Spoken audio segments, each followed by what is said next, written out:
മറ്റൊരു വാർത്തയിലേക്ക്. Cockroach Janata party സ്ഥാപകൻ അഭിജിത്ത് ദീപ്കയ്ക്ക് നേരെ ആക്രമണം. ജയ്പൂരിലെ പ്രതിഷേധ പരിപാടിക്കിടയിൽ 2 യുവാക്കൾ അഭിജിത്ത് ദീപ്കയുടെ മുഖത്തടിച്ചു.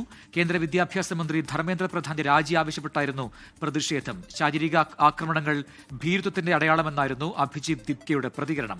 സമാധാനപരമായി ശബ്ദമുയർത്തുന്നത് തുടരുമെന്നും താൻ ഗാന്ധിയുടെയും അംബേദ്കറുടെയും അനുയായിയാണെന്നും അഭിജിത്ത് ദീപ്കെ പറഞ്ഞു. ആ ആക്രമണത്തിന്റെ ദൃശ്യങ്ങൾ കൂടി ഇപ്പോൾ പ്രേക്ഷകർ കാണാം.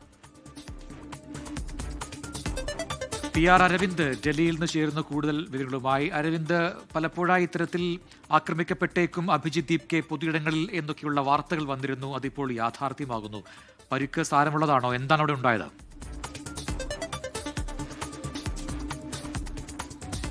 പ്രജിൻ, CJP സ്ഥാപകൻ അഭിജിത്ത് ദീപ്കയ്ക്കെതിരെയാണ് ഇപ്പോൾ ഒരു ആക്രമണം ഉണ്ടായത്. ജയ്പൂരിൽ വെച്ചാണ് ഈ ആക്രമണം നടത്തുന്നത്. നമുക്കറിയാം, വിദ്യാഭ്യാസ മന്ത്രി ധർമ്മേന്ദ്ര പ്രധാന്റെ രാജി ആവശ്യപ്പെട്ടുകൊണ്ട് രാജ്യത്തിന്റെ വിവിധ ഭാഗങ്ങളിൽ കോക്രോച്ച് ജനതാ പാർട്ടി പ്രതിഷേധം നടത്തിയിരുന്നു. ഈ പ്രതിഷേധങ്ങളുടെ ഭാഗമായിട്ടാണ് ജയ്പൂരിലേക്ക് എത്തുകയും ആ പ്രതിഷേധങ്ങൾക്കിടയിൽ അഭിജിത്ത് ദീപ്കയ്ക്കെതിരെ ഒരു ആക്രമണം ഉണ്ടാവുകയും ചെയ്തത്. അവിടെ എത്തിയ അഭിജിത്ത് ദീപ്കയെ പ്രവർത്തകർ തോളിലേറ്റി കൊണ്ടുപോകുന്ന ഒരു വേളയിലാണ് സമീപത്തുണ്ടായിരുന്ന 2 യുവാക്കൾ അഭിജിത്ത് ദീപ്കയെ ആക്രമിക്കുന്നത്. അഭിജിത്ത് ദീപ്കയുടെ മുഖത്ത് മാറി മാറി മർദ്ദിക്കുന്നതെല്ലാം നമ്മൾ ദൃശ്യങ്ങളിൽ നിന്ന് വ്യക്തമാണ്. എന്തായാലും ഈ 2 യുവാക്കളെ ഇപ്പോൾ പോലീസ് കസ്റ്റഡിയിൽ എടുത്തിട്ടുണ്ട്. ഇവരെ ചോദ്യം ചെയ്ത് വരികയാണെന്നതാണ് ജയ്പൂർ പോലീസ് ഇപ്പോൾ വ്യക്തമാക്കിയിരിക്കുന്നത്. ഇവർ ഏതെങ്കിലും സംഘടനയുടെ ഭാഗമാണോ, അല്ലെങ്കിൽ എന്തിനാണ് ഇവർ അവിടേക്ക് എത്തി അഭിജിത്ത് ദീപ്കയെ മർദ്ദിച്ചത് അടക്കമുള്ള കാര്യങ്ങൾ ചോദിച്ച് മനസ്സിലാക്കുക എന്നതാണ് പോലീസ് ഇപ്പോൾ വ്യക്തമാക്കുന്നത്. എന്തായാലും ഈ വിഷയത്തിൽ ഒരു പ്രതികരണം അഭിജിത്ത് ദീപ്കയുടെ ഭാഗത്തുനിന്ന് ഉണ്ടായിട്ടുണ്ട്. ഈ അത്തരം ആക്രമണങ്ങൾ അത് ഭീരുത്വത്തിന്റെ ലക്ഷണമെന്നതാണ് അഭിജിത്ത് ദീപ്കയെ വ്യക്തമാക്കിയിരിക്കുന്നത്. തന്റെ പ്രതിഷേധം തുടരുമെന്നും അഭിജിത്ത് ദീപ്കെ അറിയിച്ചിട്ടുണ്ട്.